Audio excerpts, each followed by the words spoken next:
Listening to the Sports on Tap Podcast Network. Cheers to sports.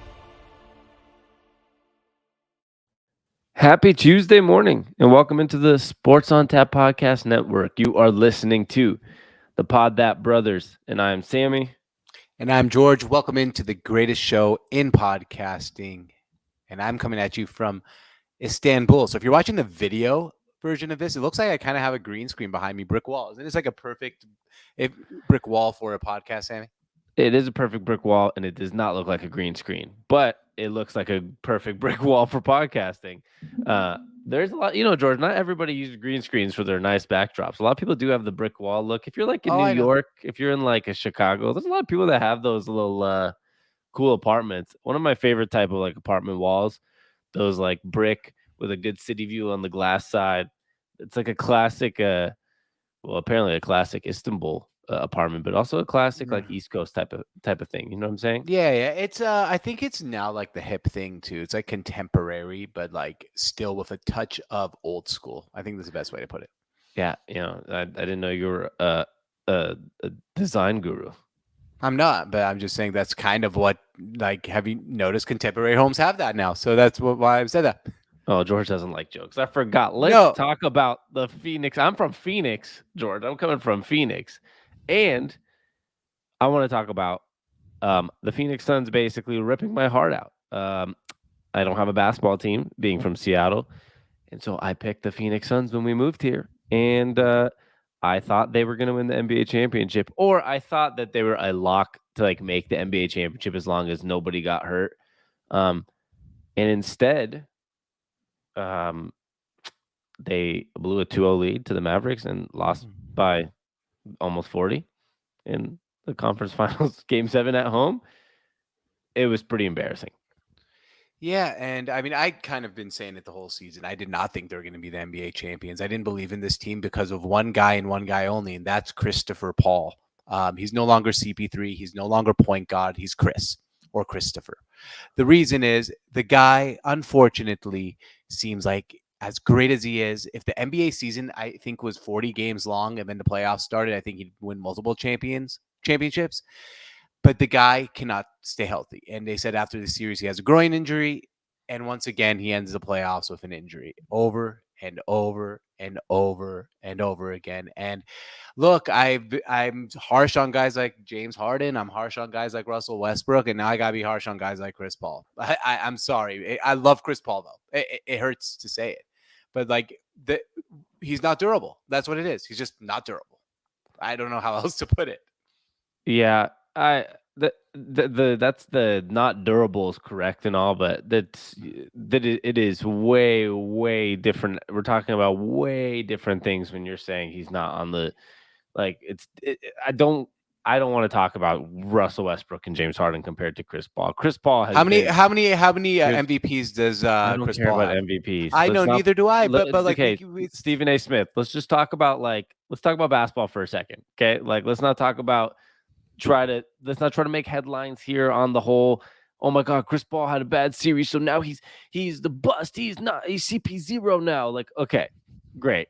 He is Chris Paul. He is the point guard. He's one of the best point guards of all time. Mm-hmm.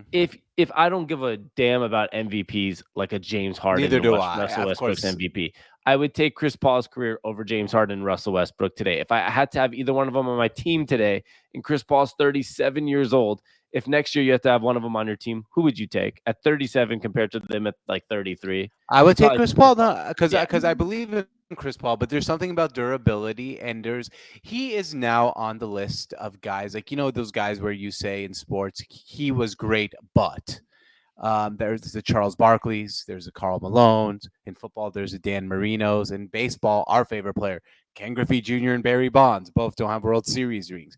Chris Paul is on that list of all-time greats where you can say he's an all-time great, but, and it sucks because he's a guy I didn't think he'd be an all-time great, but I thought he was just going to be all-time great.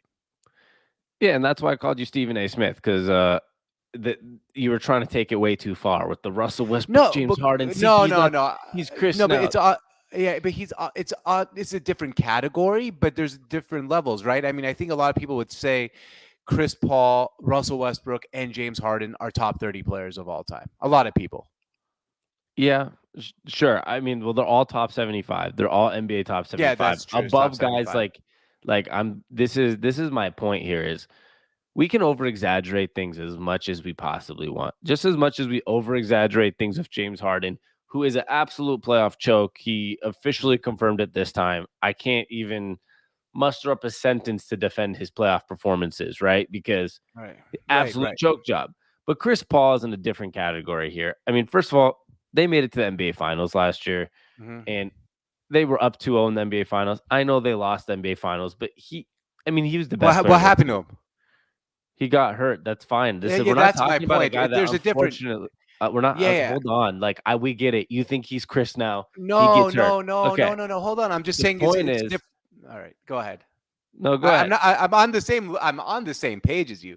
He's not a choke artist. There's a difference between being a choke artist or not being an effective basketball player. I'm just saying he's not durable, and that changes a lot about a person. Because the best thing about ability, they say, is availability. And a lot of times now, late in the playoff series, he's just small and he gets hurt. And that's a mark against him. That's all I'm saying. And it's not like it doesn't change his mentality. I think we all like him because he's a winner, right? He has a winning mentality, unlike what we think James Harden is or stuff. So like, I'm not like I'm yeah, sure, I'm exaggerating, but my point is, like, he's not. I mean, now what do we say? He's on the level of John Stockton, not Isaiah Thomas and Steph Curry and Magic Johnson at point guards. Yes, so he's the fourth best point guard, maybe fifth best point guard of all time. This is my point. Yeah. You didn't mention James Harden there, or you didn't mention Russell Westbrook. There's a reason, right? Like he's on the level of I'm John Stockton. I am the best point guard that's never won a championship in the history of the NBA. So we're maybe talking about the fourth best point guard of all time, fifth. And let's not get it twisted. They might have a chance to compete for a championship again. I don't think it's going to happen. I think this was the window, but this is where I don't like the over exaggeration. I think like we do this with young players and with older players. There's always a little bit of over exaggeration.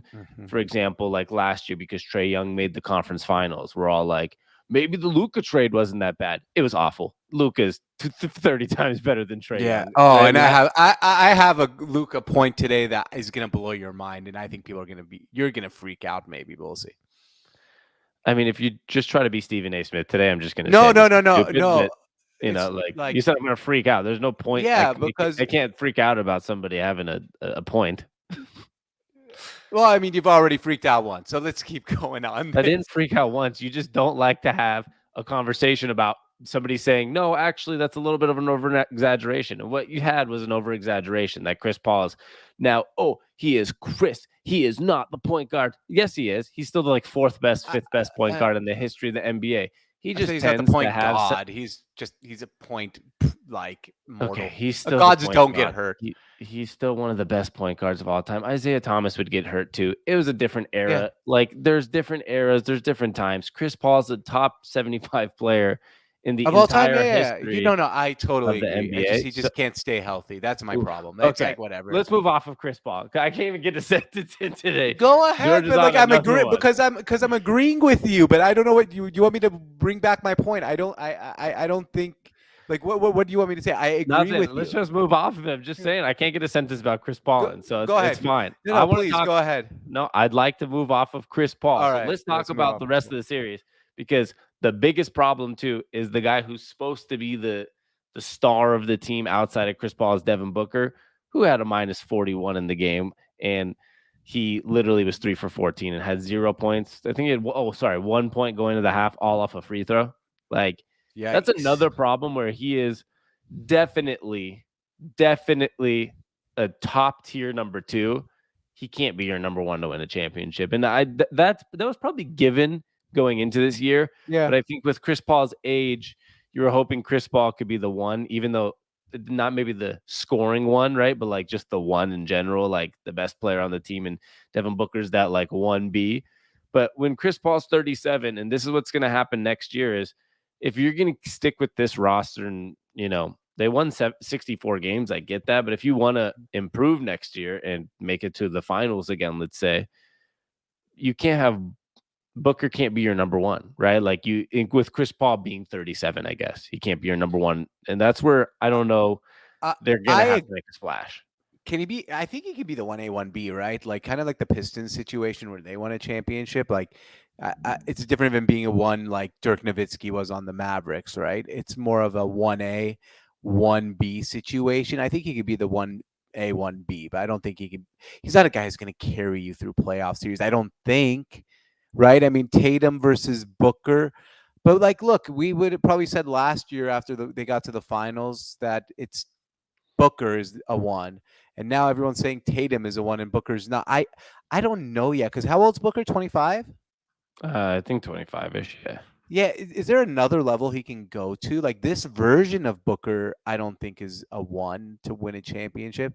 But is there another version of Booker, another level of Booker that he can get to at 28, 29 that could be a one? I don't know the answer I to mean, that. I'm just saying. probably. I mean, yes, okay, but I think I'm talking more about this time frame for the Suns is what I was like. Because yes, you're right. He's 25. He's going to be 26 next season. I mean, this dude might not peak till he's 30, right? Like, right. I mean, Michael Jordan won his first championship at 29. I'm sure a lot of people said he can't be the one in a championship team in 26 and 27 and 28. Comparing Michael Jordan to Booker, but yeah, that's a bad comparison. But it actually it is and isn't because Booker is a classic Kobe Jordan. I'm not saying he's good at them, but classic shooting guard, right? Like, right. That's my point. I don't know how many there are left in the NBA. Dwayne Wade, Booker, like Jordan. Shit, I mean, Kobe. good ones in the NBA. Good ones in the NBA. I think it's Booker. I don't know if there's any like other a classic two that's really good because I don't consider Tatum a two. He's a 3 or even a 4. Yeah, he's also like 6'9". Like Booker is a classic shooting guard, 6'5", 200 pounds, shoots, but mid-range and 3-pointers. And then, like, he actually, if you look at his numbers this year, average 27, 5 and 5 is really fucking good. Yeah. And he finished 4th or 5th in MVP voting. He finished 4th. He was the highest American on the list, I think. Highest American on the list. Oh my God, that's a good point. Actually, he was the best American basketball player. You think about that. Wow, the NBA has moved completely foreign. I have a question for you. Do you think the Suns would have won the series if they drafted Luka over Ayton? Imagine Luka and Booker. I mean, imagine Luka and Booker, and then they add Chris Paul. Imagine that. I mean, but Luka and Booker got to get along. They can't be acting like the way they were during the series. Can I tell you something? The top 5 MVP votes were Jokic, Embiid, Giannis, Booker, Luka. Booker is the only American in the top 5 of MVP voting. Sami, has the NBA moved into an international game and Americans are being left behind? No, because the rest of the list is Americans. The entire rest of the list. But how interesting is that? Booker is actually very interesting. In the top 5. So he was technically like he's America's best basketball player right now is Devin Booker. Was the best basketball player in America right now. Was this year. That is. Right now this year. That's pretty amazing to me. I don't know. I didn't know that. That's actually a great stat. He does have the chance to get better. Now, you know what? You said one thing. He could be 1A, 1B. Sure. If he has somebody like a Jaylen Brown. The problem is he's not Chris Paul's not going to be like a Jaylen Brown, for example. Chris Paul's going to be 38 next year. In the playoffs, he would be if they made it this far in the playoffs next year, he'll be 38. He's not going to be a 1B. He's going to be he's going to be the 2B. They need like a first of all. I mean, what do you do? You're going to trade or they're going to sign and trade him. I mean, they'll probably put the sign and trade him. What do you give like Bradley Beal? You can't play Bradley Beal and Booker in the same backcourt. I don't think. Like, what could I think you could actually, but because what they were missing is outside of Booker. Who could score? They were doubling and tripling Booker because because no one else can really score. Mikal Bridges, who averages like 8 points a game. Like he's not a good scorer. I think it could work because that team doesn't have scorers. You'd have just pure defense, point guards, and you have 2 scorers. But it's going to be a disgruntled star. They're not going to get like a fucking Zach LaVine.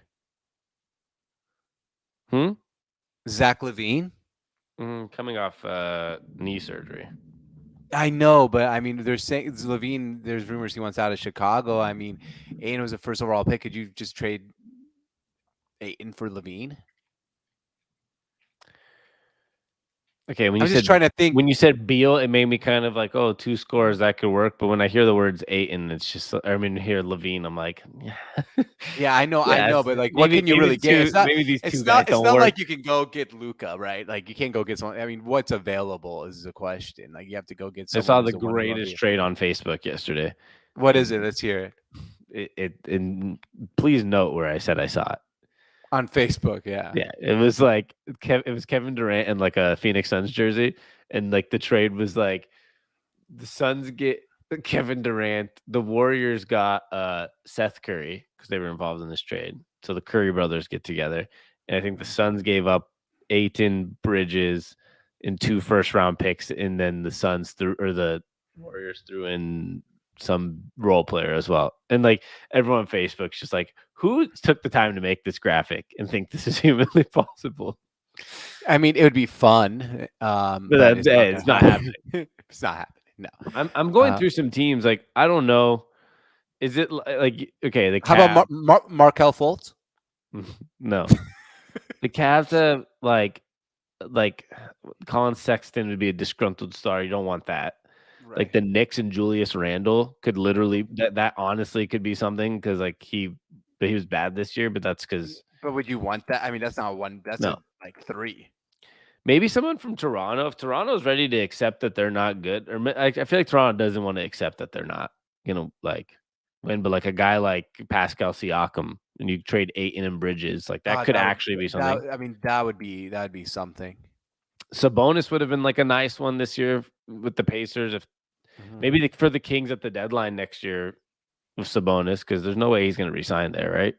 Yeah, no, I don't think so. It's going to be someone like that, or Karl Anthony Towns. If they say we're just going to go with Edwards, have him be the franchise guy, like we're not getting out of first rounds here. God, but you don't want him on. Well, no, but Booker's an alpha. That would actually kind of work out. It would. But I think it also. Work. But I think it kind of works out in Minnesota. Same way. Because like, no, if I'm Minnesota, I'm not doing that either, though. Because like, I think now they know Anthony Edwards is the one, and I think Cat will just kind of score some points. Give me a moment. Keep talking. All right, but I have like something really, really interesting to bring up. And Sammy said, give me a moment. But I want to talk about first overall draft picks for a second, because I was actually going to do this on a solo pod. If you go back to 2009, this is only 12 years ago. Blake Griffin, injury prone, barely played. 2010, John Wall didn't play a game this year. Oh, here's Sammy. Sammy's back. Sammy, I'm going to go over the first overall draft picks because I wanted to talk about that today anyway. And the first overall draft pick since 2007. Or let's go 2006 just for fun. Are you ready? Yeah, I've already heard these. Okay. Andre Bargnani. He's out of a league. 2007, Greg Oden, out of a league. I think it's Bargnani. It's probably Bargnani. He's out of a league. I think the G is silent in yeah, like you're right. Like in Italy, because like it's no one says Bologna, like Bologna. Yeah. 2008, Derrick Rose. He played, but he's injured. 2009, Blake Griffin. He's basically a corpse. And here's where it gets interesting. 2010, John Wall didn't play a game this year. 2011, Kyrie Irving. We all know he barely played because of vaccine stuff. 2012, Anthony Davis hurt most of his season. 2013, Anthony Bennett out of a league. 2014, Andrew Wiggins. Okay. 2015, Karl Anthony Towns. He plays. And here's where it gets fun. 2016, Ben Simmons didn't play a game. 2017, Markel Fultz. Did he play this year any games? I'm not quite sure. 2018, DeAndre Ayton. He's not going to. Oh, he did. Okay. 2018, DeAndre Ayton's not going to get the max extension from the team that signed him. 2019, Zion Williamson didn't play a game this year. Anthony Edwards, Cade Cunningham. But there's a lot of guys in the last 10 years who did not play a game this year that were first overall draft picks. And now Ayton's not going to get that extension. Yeah. I mean, Ayton was like maybe one of the best players on that list, though. Oh, I know. That's the craziest part about that. Actually, I still believe in him. I don't think he's out. I think he's just, they don't want to pay the luxury tax. I think most teams would probably give him the extension. I don't think after this playoffs I would.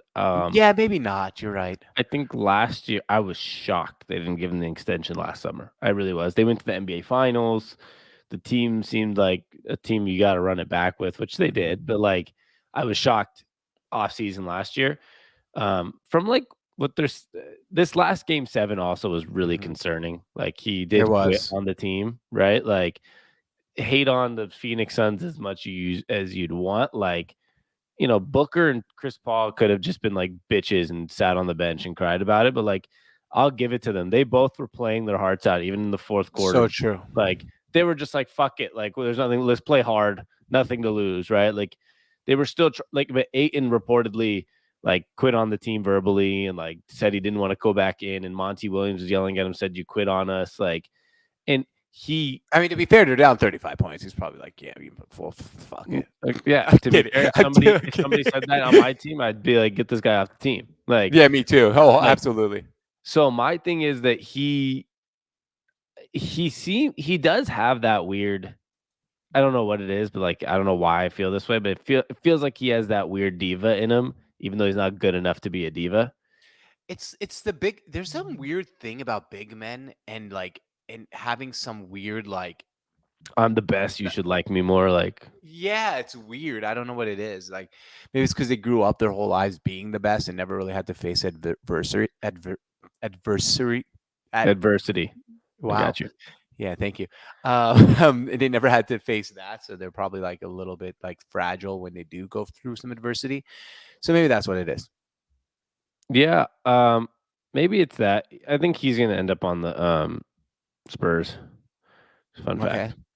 Just letting you know. I feel like he's a classic Spurs. Like they'll be like, wow, this will be perfect.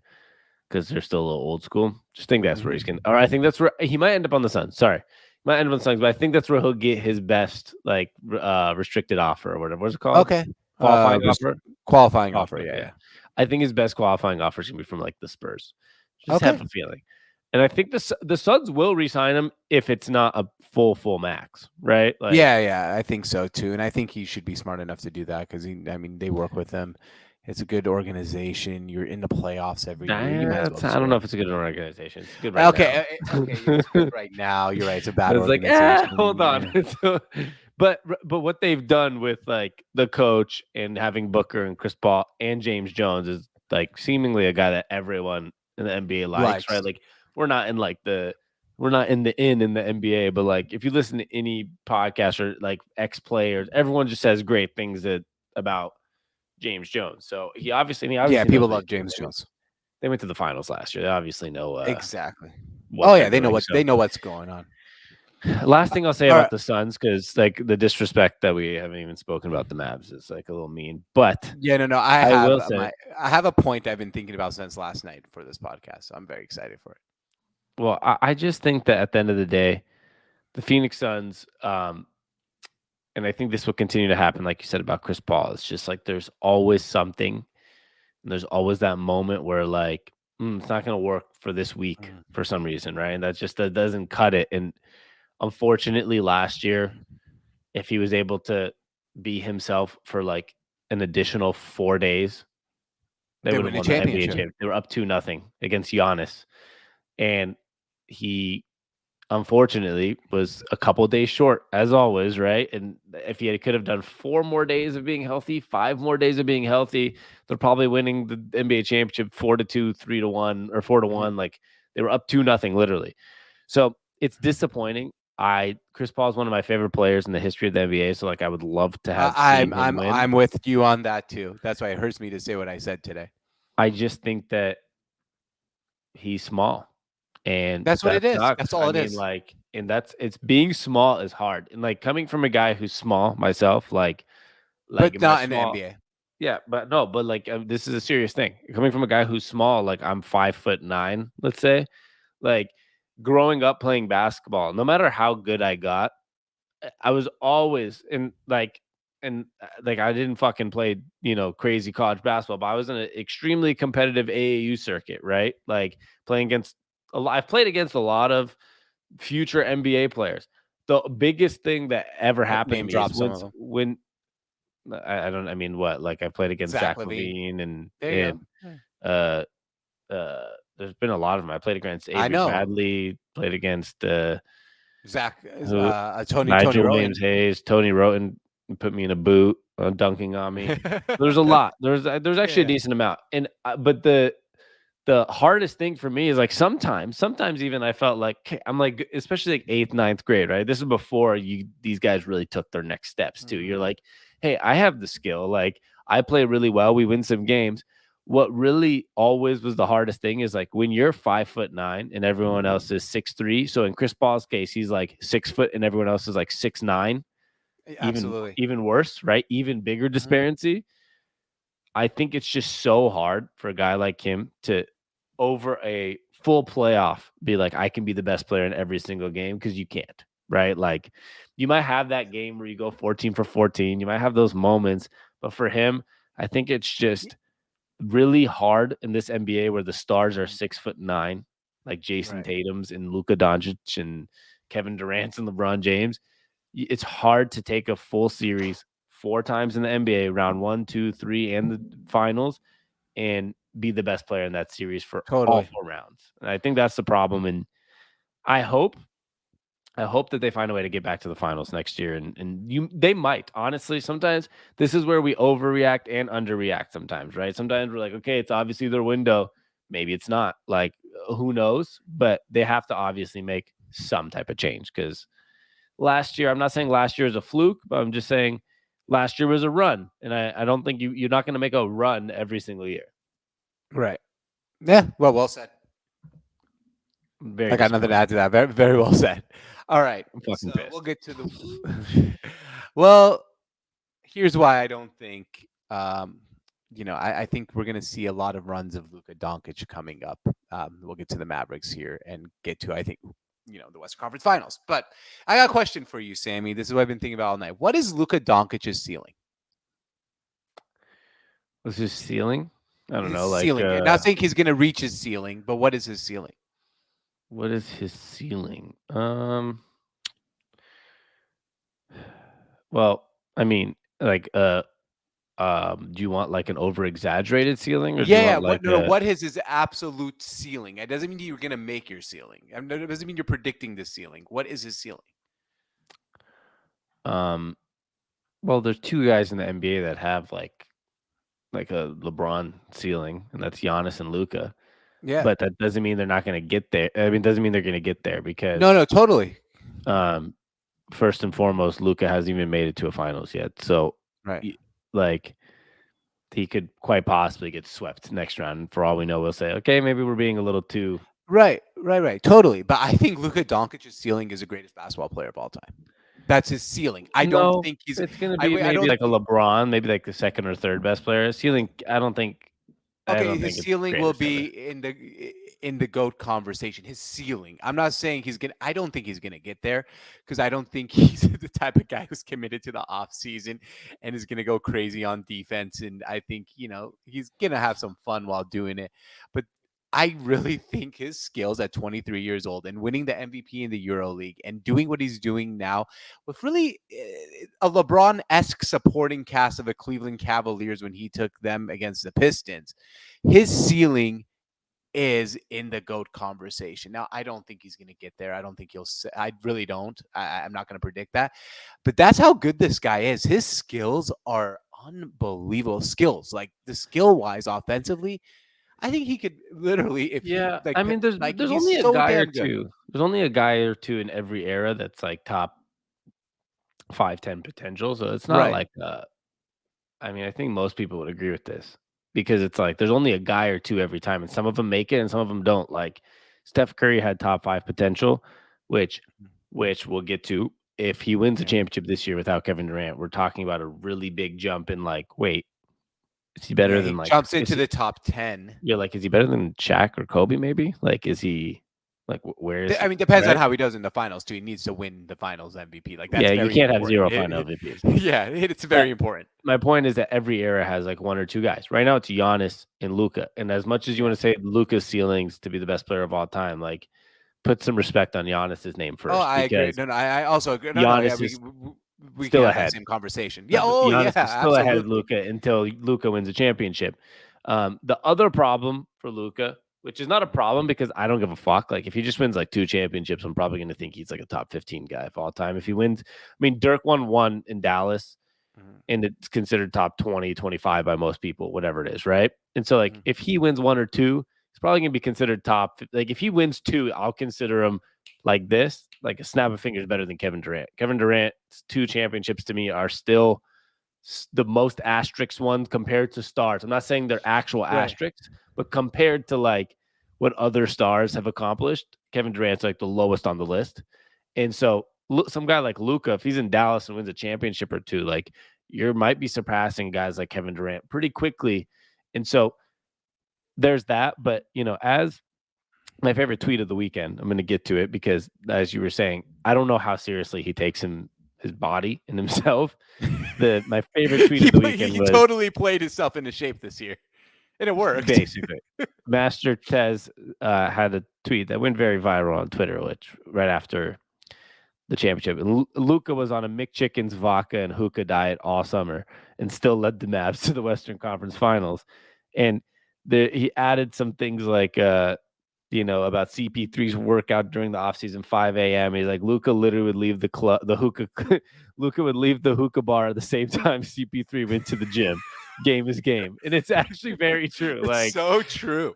Like, that's why he could be the remembers, greatest of all time. So did Jordan. Jordan leave the nightclub at 5 a.m. too. Like him and Jordan. My favorite moment this summer was the Luka Doncic moment too. Like the guy is literally like in fucking where was he? Was he back home? I think he was in Mykonos. Yeah, he was like, literally smoking a hookah, drinking a vodka, like looking like really chubby, and just now he's in the fucking Western Conference Finals, like single-handedly taking down the best team in the NBA. And you're like, huh? Yeah. Like this guy. Yeah, this guy, and he's so fucking. He's a fucking dog, man. Like that's what we like about him. I think everyone likes about him and can all get behind. Is like, he doesn't take enemies. He literally is just like, fuck you, fuck this guy, fuck that guy.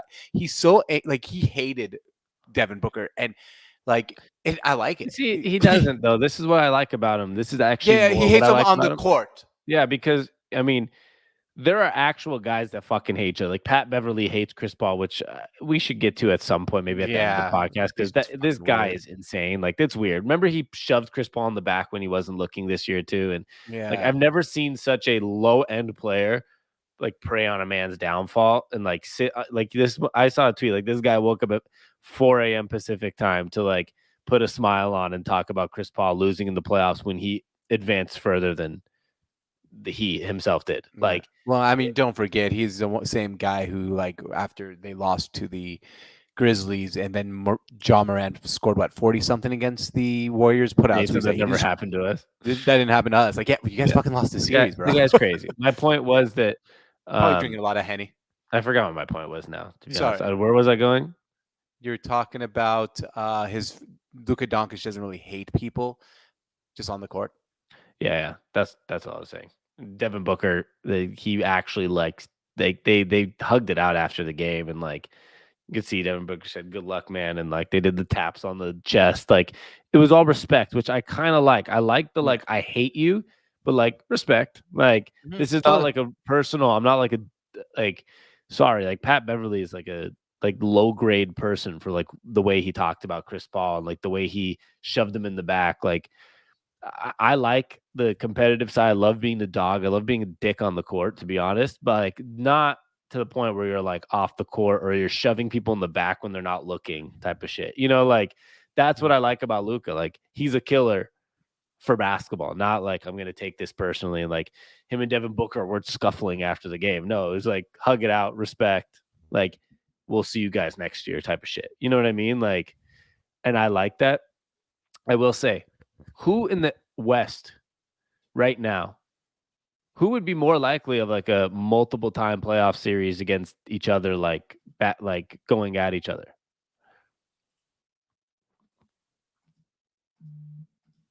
Oh, George is frozen. I was wondering what's going on here. I was sitting there like, man, this guy's not even answering. Right, I'm back. Let's see, he's back. I was like, I just went. I was like, didn't like this question. Okay, I was not on the screen, so I had no idea what was going on. I was reading something on the other screen. I was like, man, this guy doesn't like my question.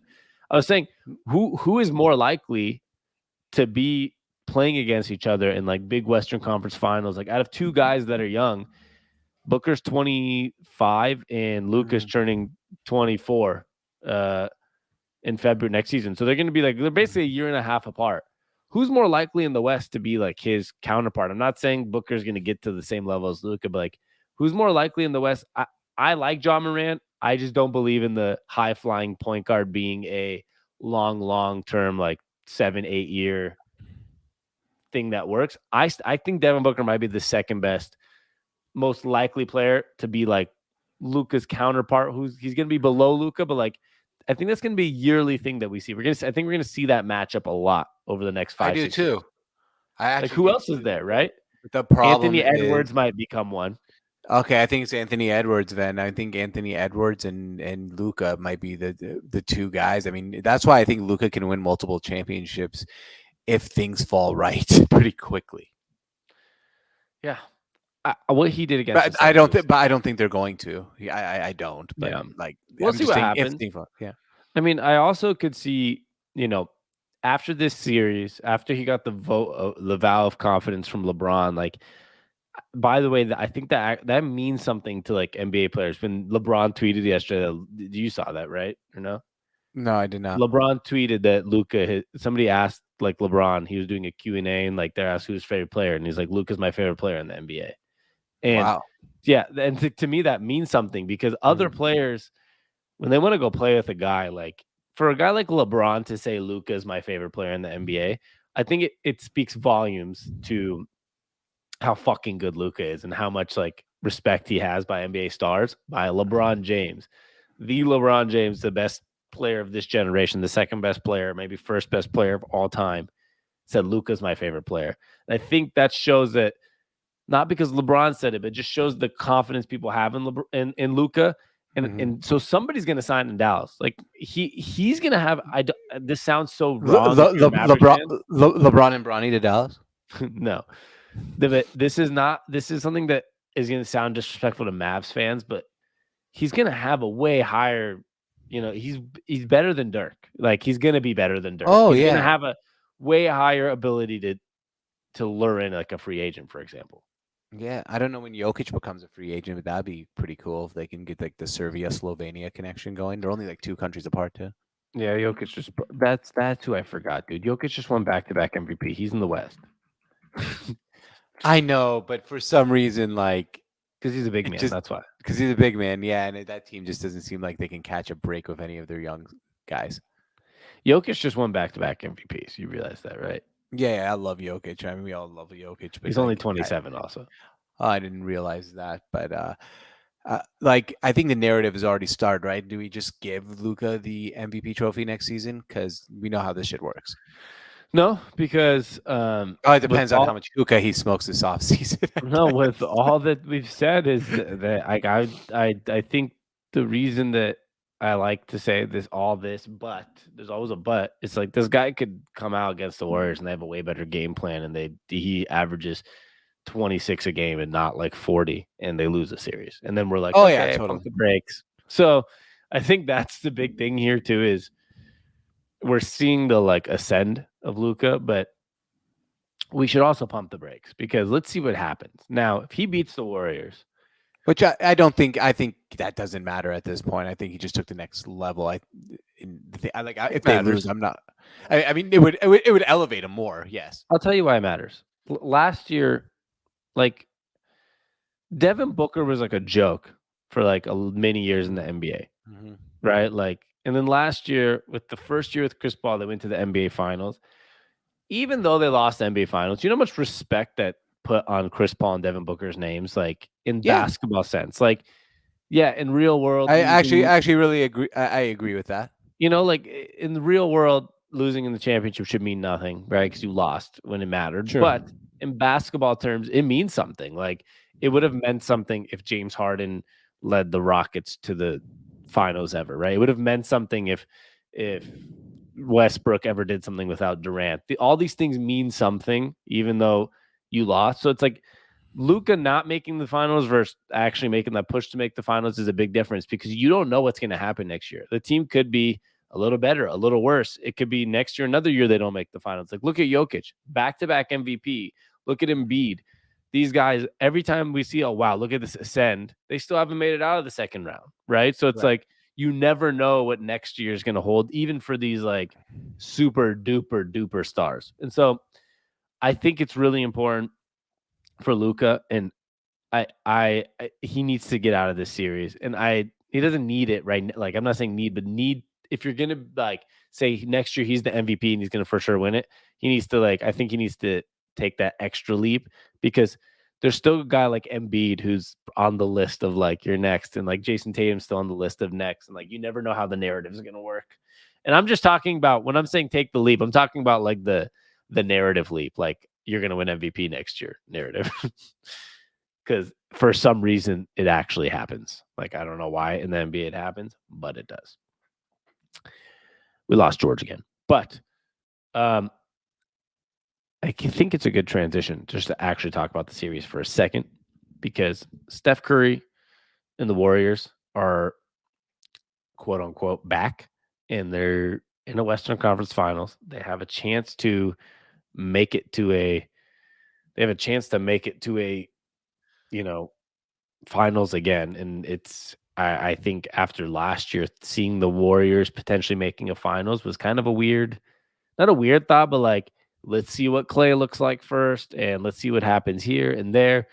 And it wasn't actually Clay that did it. It was that Jordan Poole ascended, really, I think, what helped them kind of take the next step, right? Because if they didn't have this Jordan Poole and Clay wasn't, playing 100%, which he's still not like, he had game 6, but he's still not like the Clay we had before. No, and I don't know if we'll ever see the Clay we had before, but I think the combination of Clay and Poole together is better than just Clay by himself. That full Clay. I mean, I don't know if it's better than full Clay by himself, but it's better. Like, full Clay was great, but now you add like 75% Clay and 100% Poole. I think that might be.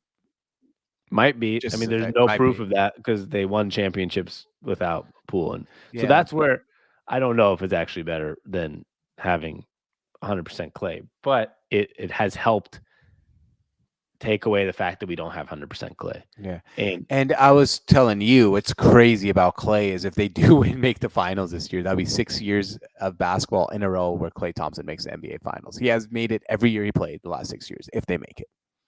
Yeah, it's pretty nuts. He's like, that's like some LeBron shit. Even though it's not. No. That's so crazy. Yeah, but I don't know. Let's break it down. Like, what do you actually think is going to happen? Like, I weirdly have belief in the Mavs, even though I don't think they'll win the series. But like, I have some belief that they can make it more competitive than I probably ever would have thought. Like, going into the playoffs. I mean, I just have this vision of this series at the end of the series where the Warriors win 4-2, and game 6, and Luka's but just like putting up stats the whole series, 35, 40, 35, 50 point, and they lose 4-2. And the end of the series is just an image of Luka tugging at his shorts, breathing hard, like, fuck, I just gave it all. But I just don't think the Mavericks have a good enough supporting cast to win this series. They didn't have a good enough supporting cast to win the Sun series either. Yeah, if Chris Paul didn't get hurt, and didn't play. I think Chris Paul was hurt. I think they would have won. Forget about that for a second, because Chris Paul, whatever, even when Chris Paul was playing decent in some games, what happened was the Mavs couldn't fucking miss. Okay, like, what I mean by couldn't miss is like, and we're talking about the Suns aren't like some some schmuck on defensive end, right? They have the runner-up for Defensive Player of the Year, but we're talking about a team that, like, even in game 7, they shot 49% from 3. Like, it was nuts. I mean, they were on fire. They're like NBA Jam when you're on fire. But they were doing that in other games as well. It was not just game 7. That's what was like insane about it. They shot 41% from 3, and 50% from the field again on game 6. Like, they were literally basically every other possession scoring, including with threes being thrown up for the last 3 games. And so I think it was just, if they somehow keep that energy and hit 45% of the threes, then they do have the supporting cast, I guess. Yeah,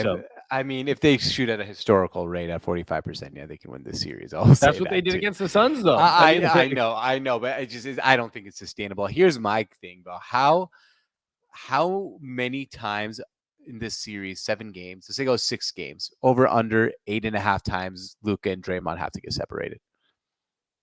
Yeah, I mean, he's gonna call him a bitch ass like 10 times. Luka's gonna call Draymond a bitch ass. Oh like 10 yeah, times. and Draymond's gonna do some shit like that. Those two on the same court in a series is gonna be a joy. It's literally gonna be a joy to watch. Yeah, I was telling our dad. I was talking to him about it, and we're like, our father was like pretty certain that Draymond's gonna hurt Luka like within by game 2. He's like pretty sure. He's like he's gonna hurt him. Like he's gonna do something. And he's gonna hurt him. I was like, Yeah, honestly, definitely not. Probably not deliberately. And then he's gonna go on a podcast and be, well, so I didn't mean to hurt Luka, but sometimes in basketball they call me a dirty player. He kept putting his ankle too close to my leg, so I stepped on it. It wasn't on purpose, but it was in my stepping vicinity. And you'd be like, Draymond, like you literally stepped on his ankle on purpose. It wasn't on purpose. Okay. People do it. What depends on your definition of purpose is. I genuinely think he's going to try to hurt Luka. Yes. Did I mean to break his ankle? No. I genuinely think he's going to try to hurt Luka, and I don't think he's going to try it in the sense of like I'm trying to like end his career. But like, I think he's going to do shit like I think he's going to give himself a technical by shoving Luka to the ground hard on a layup just to set a tone and be like, oh, if I get suspended one game, I get suspended one game. Yeah. I would not be shocked. I wouldn't be shocked either, but we'll see what happens. I'm just excited about that. I guess what's your thoughts on the series? Who wins? I think the Warriors win. But me too. I think it's gonna be high entertaining. I think it's gonna be more entertaining than the Eastern Conference series. Hence why we spent so much time talking about the West. Yeah, I don't know. No, I think the West is just interesting because the Suns were like such a lock, right? And then Luka just out of nowhere and like not out of nowhere, but you know what I mean. Just like it just took he took the next actually leap. out of Slovenia, but okay. Yeah, like he took the next leap that he was supposed to. Yes, take. He did. Like yeah, and so I don't know. I think the East is going to be a fucking great series. It's just like less exciting of basketball, and this is what I was trying to say about. So like I think I'm gonna not I minced my words a little bit last podcast. I was saying like the Bucks Celtics series is a little more boring, and I didn't mean boring in the sense of like it's not entertaining. I meant boring in the sense of the type of basketball is, even though the games were fucking awesome, the type of basketball is just not as exciting as the West for some reason. Like and that's what I meant by boring last, because like the series wasn't boring. It went 7. It was a great series, but like Boston, Miami is going to be defense, right? While Warriors, Mavs is going to be like fucking up and down the court threes, Draymond bitching at people, Luka bitching at Draymond, fights being broken up, like step back 3-pointers from half court. It's not as good of basketball, like in the terms of what's technically considered good basketball, but it's way more exciting. So that's where. How about Jimmy Butler finishing his career in Dallas? I think he'd fit perfectly into this series.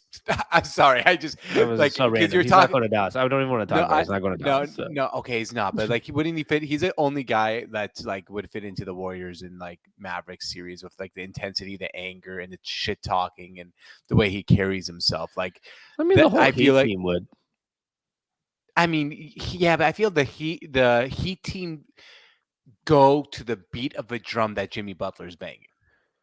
I don't know, but Bam's kind of like that though, and so is PJ Tucker's always been like that before. True, PJ Tucker wherever. And Tyler Hero was fucking smirking or gnarring at people like since the bubble already. I think they just, dude, it's the Miami Heat.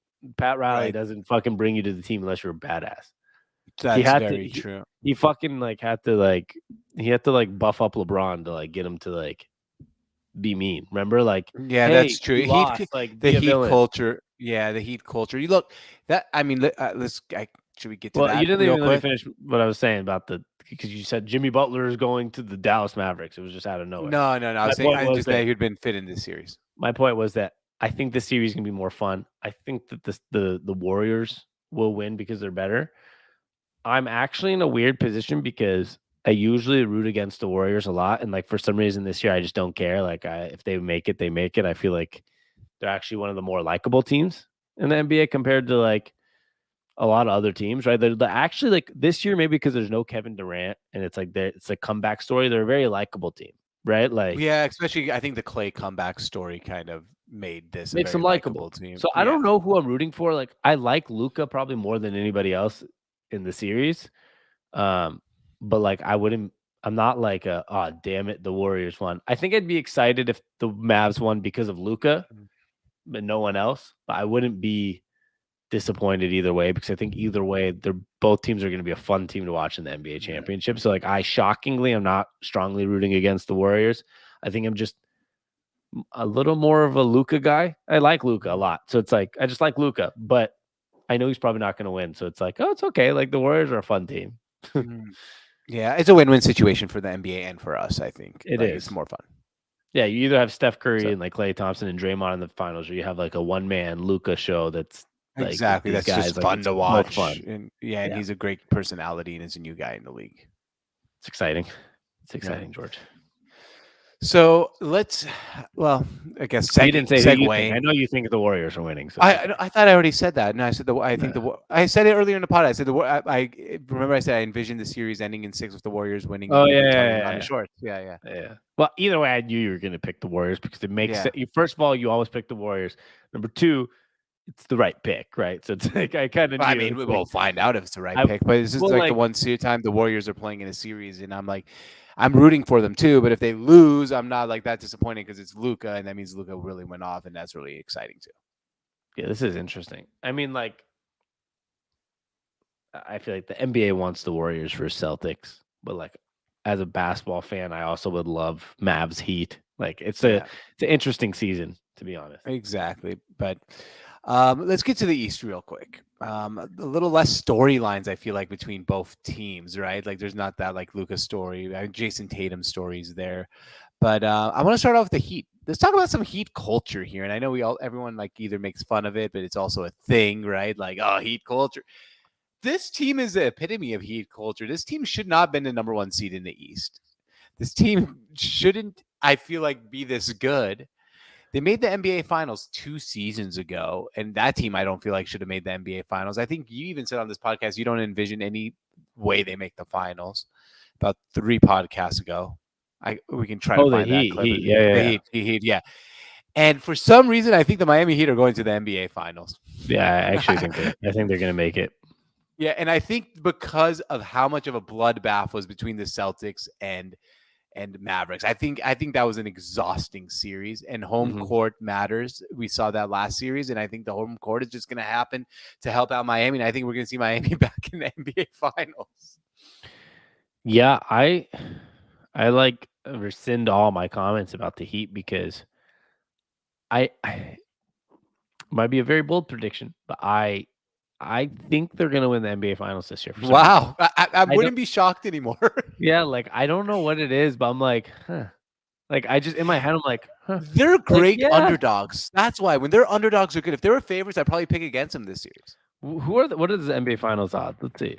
It's number 1 Warriors, number 2 Celtics, number 3 Heat, and then number 4 Mavericks. That makes sense. It makes sense, but yeah. Yeah, that makes sense. Okay, I was gonna say they'd probably the least favorite, but no, that makes sense. The Mavs are the least favorite. Yeah, I don't know, George. I think the Miami Heat have the perfect combination of sort of stars, a bunch of badasses on the team, people that don't give a damn, the underdog story, the best coach left in the playoffs. Sorry, Steve Kerr, but Eric Spoelstra to me is still the best coach in the playoffs. I think it's Steve Kerr. It's close. I mean, I don't think it's close. I think Steve Kerr is given the greatest opportunity in the history of coaching. So, with the exception of Phil Jackson, but like I think he's probably the second greatest opportunity in the history of coaching. I think 90% of coaches, 80% maybe, would have won and succeeded in that situation. But Eric Spoelstra has never let the Heat down.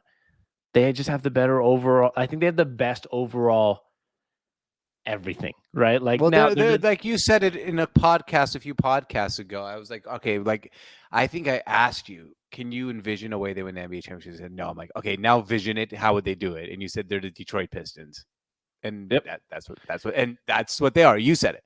I literally have a list of some like video ideas for YouTube and different things, right? And sometimes for podcast content. One of them is, will the Miami Heat be the Detroit Pistons? And They are. And you know why, George? I think that they can win the championships. Not only would they be the Detroit Pistons, is like they might even be a little better. They might have some like better pieces than the Detroit Pistons team. Like I know Ben Wallace and Rasheed Wallace and Chauncey Billups are all great, but like Jimmy Butler, Bam, Tyler Hero, like a lot of these guys, this roster has a lot of guys that like could continue to be really good. I mean, I agree and with make the that. finals for multiple times. Like if they made it already in 2020, which was a shock, now they're doing it again potentially. Like this might be better than that Detroit Pistons team. Like in the East, it's a little harder now than probably that East was for the Detroit Pistons. Like they were trying to get through a young LeBron, but like this East has a Giannis and a Boston Celtics. Like the East is a little better than you'd think, and the Heat are just like easy. We'll win. Yeah, I mean, they showed that home court advantage mattered too. Like, and yeah, they played here's, I mean, let's play devil's advocate on the Heat for a minute, right? The first round, who they play first round? If I want to make a case against the Heat, even though I'm picking them. They played the team that made the Eastern Conference Finals last year. The Atlanta Hawks? Oh, the Atlanta Hawks. Okay, the Atlanta Hawks were not good this season, unfortunately. That's not true. I'm sorry. The Atlanta Hawks were 17 games below 500 and ended up 3 games above 500. So they had a bad start to the season, but they made the Eastern Conference Finals last year, and then they found a way to come back from like being like extremely bad team this year. So I wouldn't say they're not good. I would say that they didn't live up to expectations this year. But not good is not fair for the Atlanta Hawks. We lost George again. Oh no, here we go. No. Okay. I was like, he really didn't like that point.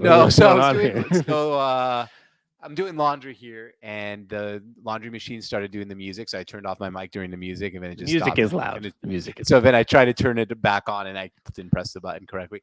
Yeah, that's a good point. Okay, so they beat the Atlanta Hawks, not a very good team. I'm gonna still go with that. By the way, the Atlanta Hawks had one less win than the Brooklyn Nets. Just to put that in perspective. Also not a very good team that got swept in the first round of a playoffs.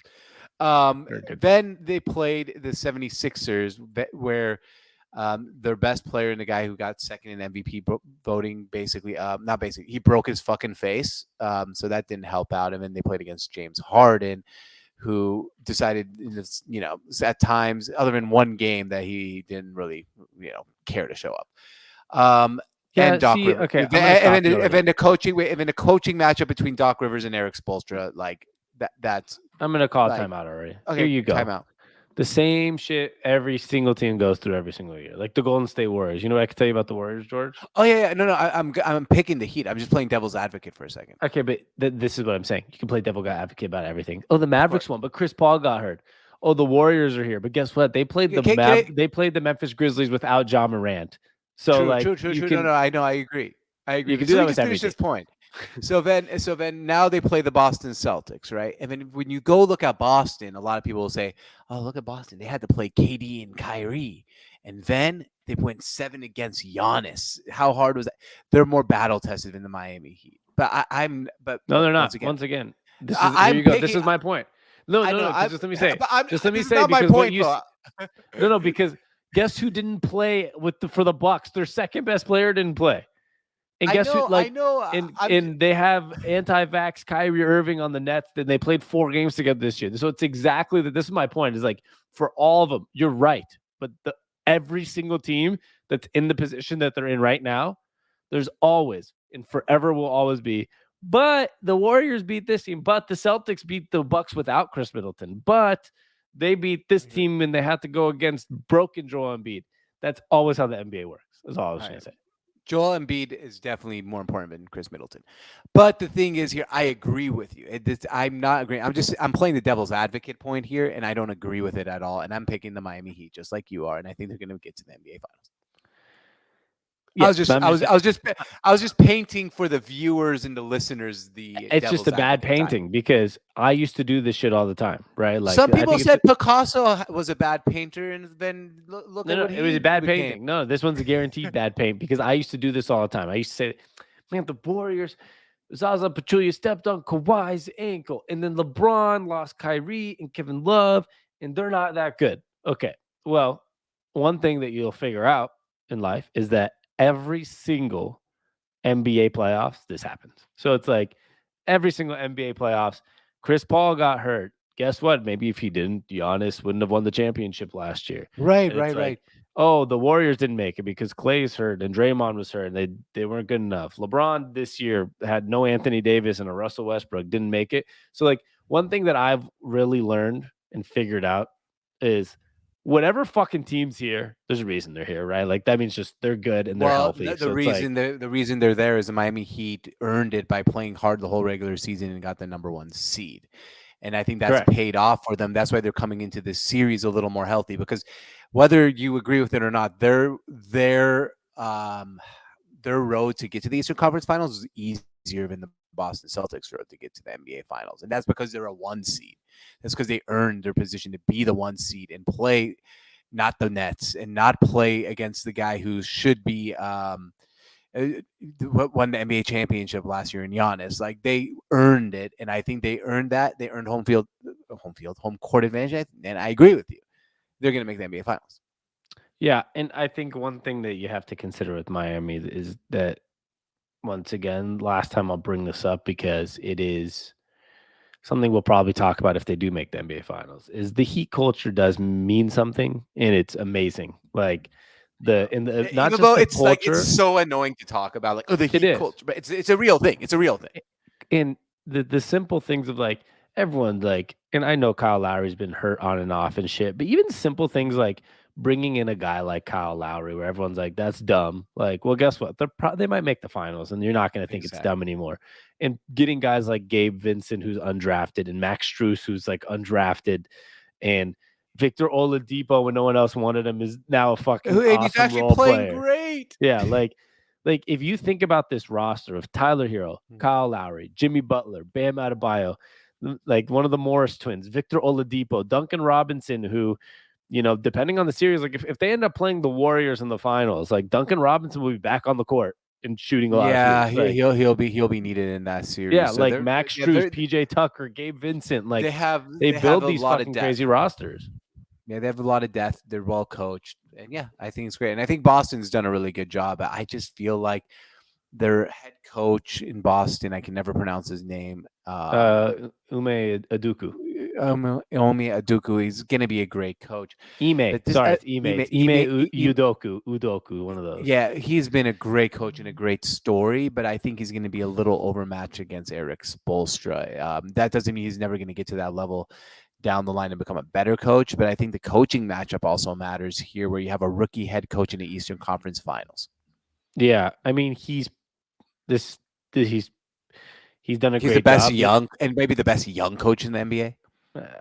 Yeah, I mean depends. But I consider Jason Kidd a young coach too. Do you? Okay, I consider him like because it's his 3rd job, so I don't consider him like just a young coach anymore. Well, how old is Ime? I don't know. I guess more. I'm talking about more experience level, right? Like how many years you've coached. He's 44. Yeah.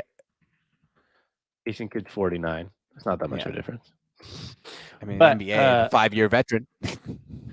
It's not much of a difference. Yeah, I'm talking about experience, though. You know what I mean? Like, you know, but I'm not talking about age. But what I was gonna say is, as good as Ime has been, he's probably the worst coach left, in my opinion. I mean, Eric Spoelstra and Steve Kerr are obviously better coaches as of now. I think Jason Kidd, like with the roster that he has compared to the Celtics roster, did you see that video of Jason Kidd, the mic'd up of him? Yeah. He's like the 6th man on the court, man. Yep. Like he's literally helping the players through a lot of situations. And it goes to show sometimes like these retreads, like it's his 3rd job. And he, I guess, failed at 2 of them, even though Giannis was really butthurt, they said, when they let Giannis was go. Pissed, right? Yeah, he was really pissed. It goes to show sometimes these retreads, like it's just like anything in life, you can get better. you know, it's not like you're just some organizations are dumb, like, and just quit too early, right? Like, that too. I mean, what Jason Kidd helped develop a 17-year-old skinny Giannis to a really good player, and it takes time until you're. Don't forget, though, he's the same guy when he was on the Nets that dropped his Coca-Cola on purpose on the floor because they were out of timeouts to try to get an extra timeout. I thought that was genius, and I don't understand why that was such a big deal to everybody. Like, I Because thought that no was just one's smart. ever Like, done it. It was smart because the reason it's a big deal is because like amount of timeouts, we throw some Coca-Cola on the court. yeah, it was genius. I don't I understand know. like why anybody got so upset about that. Like, fuck it. Okay, if the ref gave him a tee, his loss. Good try. Like, if I I was a know. referee, I would have teed you up for that, and then like it would have been your team would have lost even worse because of your actions. But if the ref buys it and thinks it was actual real spill and you get your I know. I timeout, know. congratulations. Like you are innovative. That's an innovation award right there. Innovation award. I love it. All right. He's good. I'm telling you, he is like he went from I like him. I player like him a lot. coach to like coach player now. You know, Yeah. like No, it was totally. on the sideline. Don't switch, stay. Left. Watch the screen. Like he was the one communicating more than the players. Right. He was literally it was like jumping up and down on the sideline. He was really like conducting. He was like a conductor of defense. Right. I And mean, if you watch like a lot of which I do, and I know you don't, and some listeners do and some don't. If you watch a lot of soccer, or my favorite coach for my favorite team, Antonio Conte, and a lot of coaches are like that, where they're instructing the players as the game is going. Like, and Jason Kidd is doing that. A lot of that's a big thing in soccer. Not much in football. You call the play, it goes right. Baseball. I guess baseball does that a little bit, right? Because like you have your third base coach giving you instructions pitch by pitch. yeah, but baseball is just a different world. Like I don't know. Yeah, it's a different it's hard to world. compare to other sports. Yeah, actually, if you think about it, there's not that many sports. I was like, those are all the comparisons. Now we're done. Yeah, I mean, like soccer and basketball are probably the most alike. Well, in hockey, I guess technically. Yeah, and hockey too. But like those are more like I think like a baseball and a football is very Very different different. world. Yeah, different but world. soccer and basketball probably have some of the most on play. Like there's a play being conducted on the field where a coach can Yeah, and conduct it. spacing and Yeah. stuff like that. Just the scoring's different. Yeah, That's it. Yeah. like nobody could ever have lost, and like the way the Suns lost, like in a soccer game. Like even if you were down like 7-0 in a soccer game, technically there's a way to come back. Like if you're down 50 in a basketball game, there's not. Do you know what I mean? There's Like no way. There's just because it's just you can't. by the Can't way, explain why. I just saw this tweet. 2022 playoffs, George, were the most viewed playoffs through the conference finals in the last 8 years. So Wow. congratulations. NBA is, and I can feel it. They kind of are on an uptick. Yeah, no, that's great. Great news. I guess LeBron, they're not dependent on LeBron James anymore. No, they're not. And I think so. I made a video about this the other day, which was this year there's a new NBA championship for the NBA champion for the 5th straight year. That's which is- great. Which means it's the long because if you think about it, none of the teams that won last year. So that means like there's no back-to-back basically or three-peats or whatever. This is the longest streak, 5 years since 1975, Wow. where there's a different champion every year. That's amazing. Parody. Yeah, parity, and I think it's not because there's no like super great teams. I think there's just a lot of great players. You know what I mean? It's just a lot of parity. I think that's all it. Like I think it's just parity around the league, and that's what's needed. Yeah, and it's great for the league, and it's great to have the parity, but also at the same time have some familiarity, right? Like guys like Steph Curry and the Warriors back at it, and the Miami Heat back at it, and the Boston Celtics, a top franchise, back at it. There is another interesting thing about the Celtics that I wanted to tell you that I heard on Colin Cowherd's show yesterday. That they will have one championship in 30 years. 35. 35. Yeah, it's pretty crazy. I never knew that, I guess. But if you think about it, right? Like, I mean, in our lifetime, they won one championship. Like, like 2008. That's it. Yeah, that's it. Like the 90s, they weren't very good. And you have to go back to the Larry Bird Celtics. I didn't never thought about that until I heard that yesterday too. But yeah, if you actually like think about it, oh yeah, they just haven't been around that very good. Yeah, really, it's weird.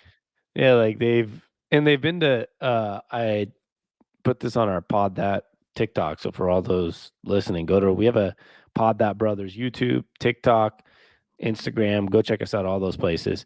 I put this up. The Celtics, though, have been to 37 Eastern Conference Finals. That's half the Eastern Conference Finals in the history of the NBA. That's pretty good, I would say. That's pretty good. But with that, they still haven't won a championship. Only one in 35 years. Isn't that kind of odd? Yeah, no, it's nuts. Yeah, I don't know like how that works out, but it does.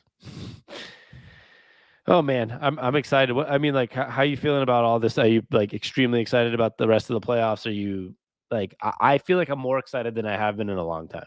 Like just with the For the parity. Western Conference Finals in general, I'm very, very excited. More of in the Eastern Conference. No offense to the Heat and Celtics, but we're talking about my favorite two players in the NBA playing each other in the Western Conference Finals, and Steph and I Luka. know So it's who you pretty rooting easy for. for. Don't tell me nobody because I hate that. Oh, I don't know. Like who are you rooting for? I'm rooting for the Warriors because I feel like there's not that many championships left in the window, and I think Luka's going to get it. And I think at some point in his career, multiple times too. I just feel like this is one of the last ones in Warriors with this group in Steph's prime Okay, or so out of Steph's. all teams too, you're rooting for the Warriors.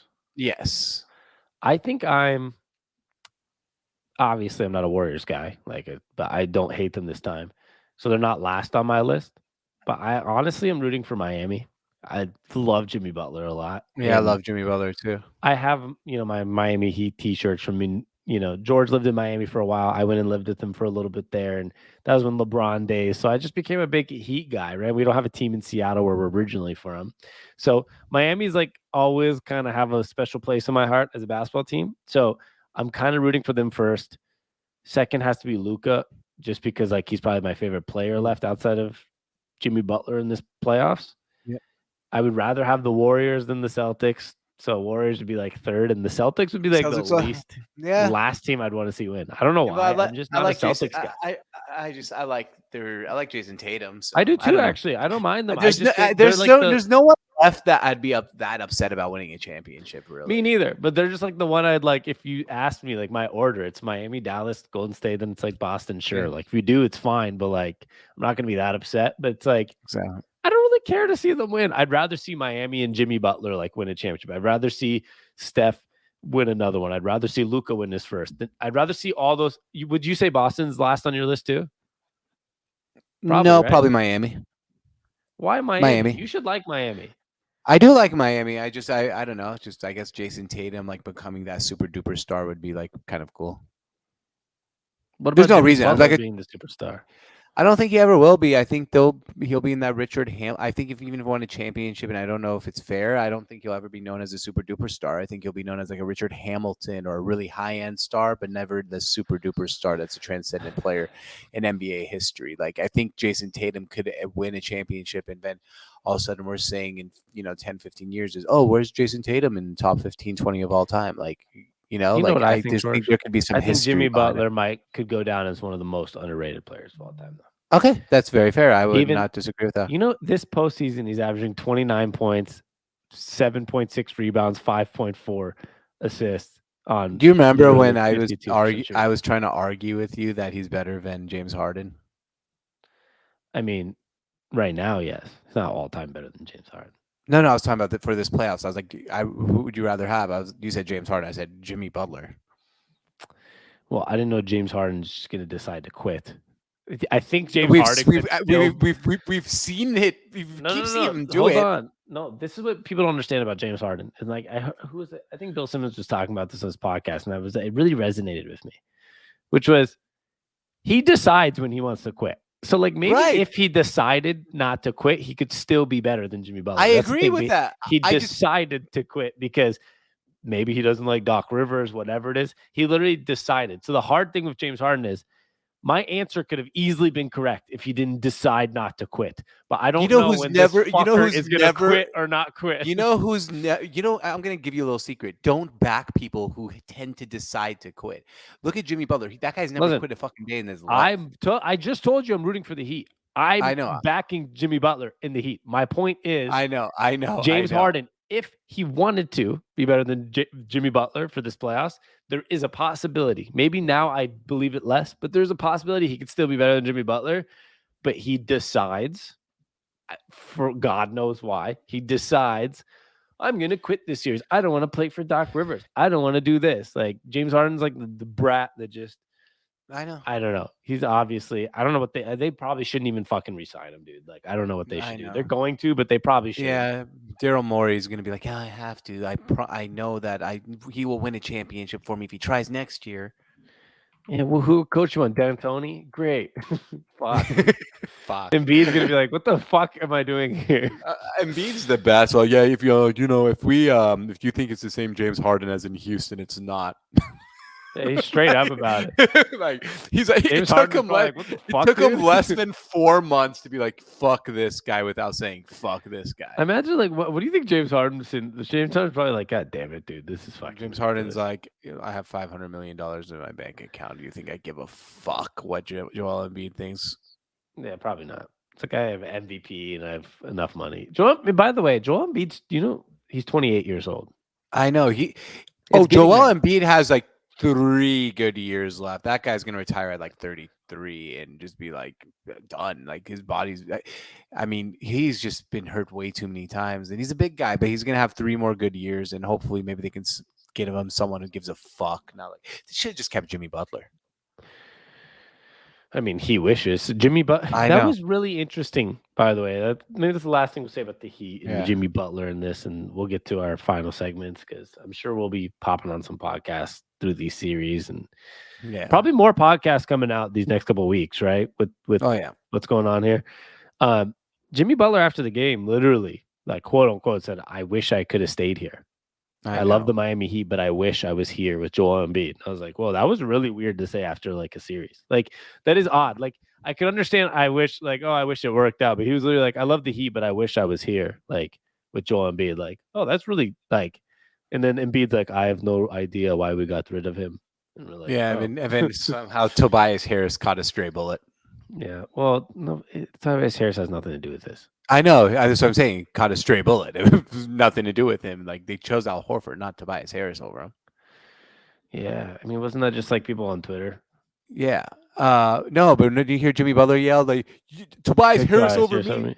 I Yeah, mean, but they didn't. sort of. They picked. I guess they picked everybody over him. Yeah. By the way, if I was an NBA team, you know what would be a really fascinating thing to do? Mm. Find a way to team up James Harden and Ben Simmons on the same team.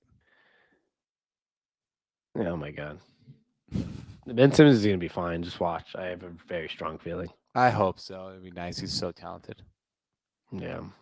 This is exciting though. There's a lot going on. Well, this is a long one today. Should we get to Am I the Asshole? Let's do it. We'll make them a little quicker today than usual. Yeah, this will be quick. Do you want me to go first? We Or will. you want to go first? Well, I'm one of two, aren't I? Yes. So let me go quickly here.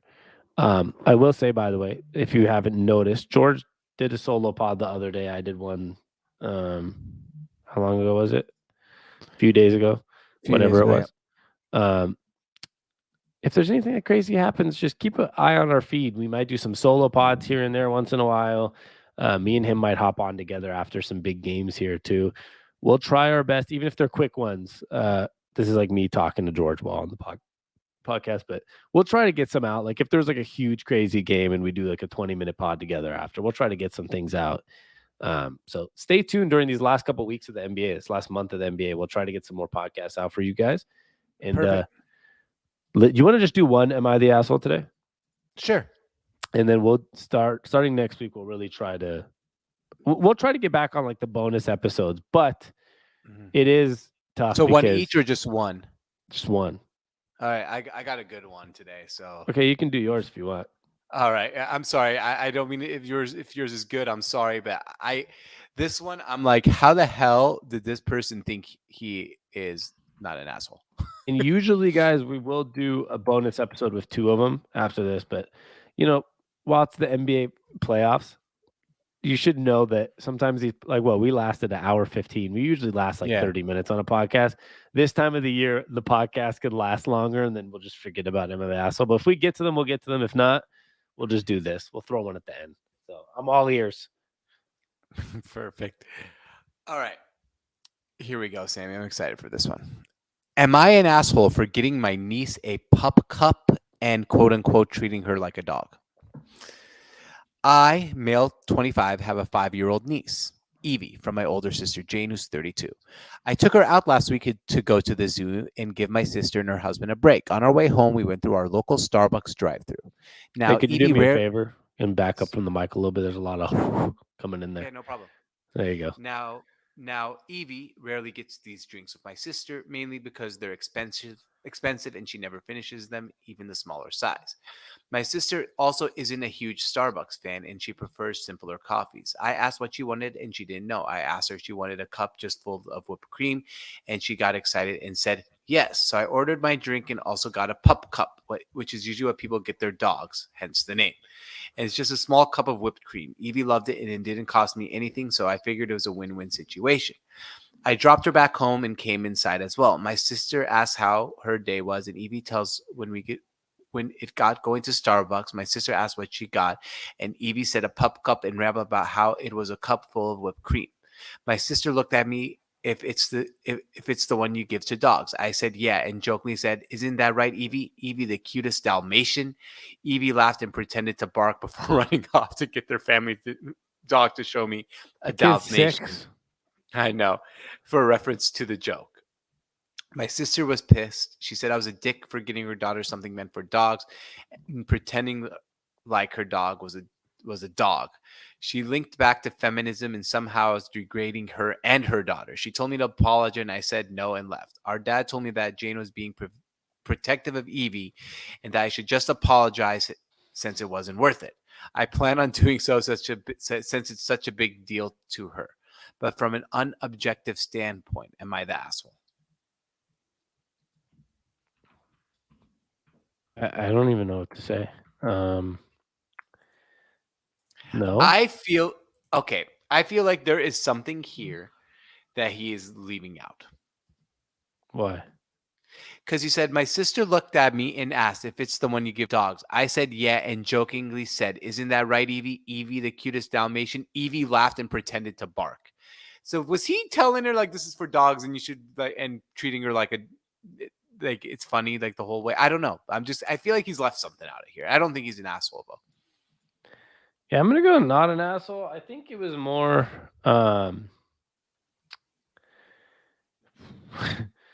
I don't know. I think it was more like a situation of